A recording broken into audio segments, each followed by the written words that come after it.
ಸಮಸ್ತ ಕನ್ನಡಿಗರಿಗೆ ಸ್ವಾಗತ. ನೀವು ನೋಡ್ತಾ ಇದ್ದೀರಿ ಬಿಬಿ ನ್ಯೂಸ್ ಕನ್ನಡ. ನಾನು ಅಕ್ಷತಾ ಕುಲಕರ್ಣಿ. ಇಂದಿನಿಂದ ವಿಧಾನಮಂಡಲ ವಿಶೇಷ ಅಧಿವೇಶನ ಶುರುವಾಗಲಿದ್ದು, ರಾಜ್ಯಪಾಲರು ಮತ್ತು ಸರ್ಕಾರದ ನಡುವಿನ ಶೀತಲ ಸಮರ ಈಗ ಬಹಿರಂಗ ಸಂಘರ್ಷಕ್ಕೆ ತಿರುಗಿದೆ. ಮನ್ರೇಗಾ ಯೋಜನೆ ಬದಲಾಯಿಸಿದ್ದಕ್ಕೆ ರಾಜ್ಯಪಾಲರು ಭಾಷಣ ಓದೋದಕ್ಕೆ ನಿರಾಕರಿಸಿದ್ದು, ಸರ್ಕಾರ ಕಾನೂನು ಹೋರಾಟಕ್ಕೆ ಮುಂದಾಗಿದೆ.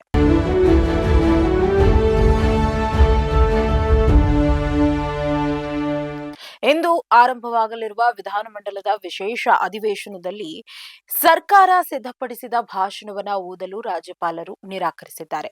ಭಾಷಣದಲ್ಲಿ ಉಲ್ಲೇಖಿಸಲಾಗಿರುವ 11 ಪ್ಯಾರಾಗಳನ್ನ ತಿದ್ದುಪಡಿ ಮಾಡುವಂತೆ ಅಥವಾ ಕೈಬಿಡುವಂತೆ ರಾಜ್ಯಪಾಲರು ಸೂಚನೆ ನೀಡಿದ್ದಾರೆ. ಆದರೆ ರಾಜ್ಯ ಸರ್ಕಾರವು ರಾಜ್ಯಪಾಲರ ಈ ಷರತ್ತಿಗೆ ನಕಾರ ವ್ಯಕ್ತಪಡಿಸಿದೆ. ಸರ್ಕಾರವು ಬರೆದುಕೊಟ್ಟ ಭಾಷಣವನ್ನೇ ರಾಜ್ಯಪಾಲರು ಓದಬೇಕು ಎಂದು ಪಟ್ಟು ಹಿಡಿದಿದೆ. ಈ ವಿಚಾರವಾಗಿ ಸರ್ಕಾರ ಕಾನೂನು ಹೋರಾಟಕ್ಕೂ ಸಿದ್ಧವಾಗಿದೆ. ಇನ್ನು ರಾಜ್ಯ ಸರ್ಕಾರ ಮತ್ತು ರಾಜ್ಯಪಾಲರ ನಡುವಿನ ಸಂಘರ್ಷ ದಕ್ಷಿಣ ಭಾರತದಲ್ಲಿ ತೀವ್ರಗೊಂಡಂತಾಗಿದೆ. ಕರ್ನಾಟಕ ಮಾತ್ರವಲ್ಲದೆ ಕೇರಳ, ತಮಿಳುನಾಡಿನಲ್ಲಿಯೂ ಕೂಡ ಇಂತಹ ಪ್ರಕರಣ ವರದಿಯಾಗಿತ್ತು.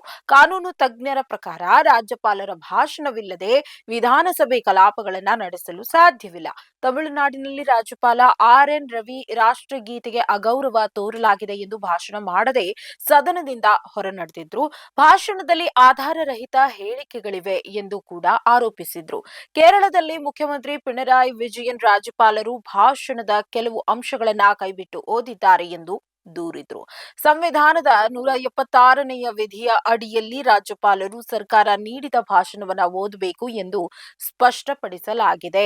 1966ರಲ್ಲಿ ಪಶ್ಚಿಮ ಬಂಗಾಳದಲ್ಲಿ ನಡೆದ ಇದೇ ರೀತಿಯ ಪ್ರಕರಣದಲ್ಲಿ ಕೋಲ್ಕತಾ ಹೈಕೋರ್ಟ್ ರಾಜ್ಯಪಾಲರು ತಮ್ಮ ಸಾಂವಿಧಾನಿಕ ಕರ್ತವ್ಯವನ್ನ ನಿರಾಕರಿಸುವಂತಿಲ್ಲ ಎಂದು ತೀರ್ಪು ನೀಡಿತ್ತು ಎಂಬುದು ಗಮನಾರ್ಹ. ಇದಾಗಿತ್ತು ಈ ಹೊತ್ತಿನ ವಿಶೇಷ ವರದಿ. ಸಮಗ್ರ ಸುದ್ದಿಗಳಿಗಾಗಿ ಸದಾ ಗಮನಿಸಿ ಬಿಬಿ ನ್ಯೂಸ್ ಕನ್ನಡ. ಇದು ಕನ್ನಡಿಗರ ಪ್ರತಿಧ್ವನಿ.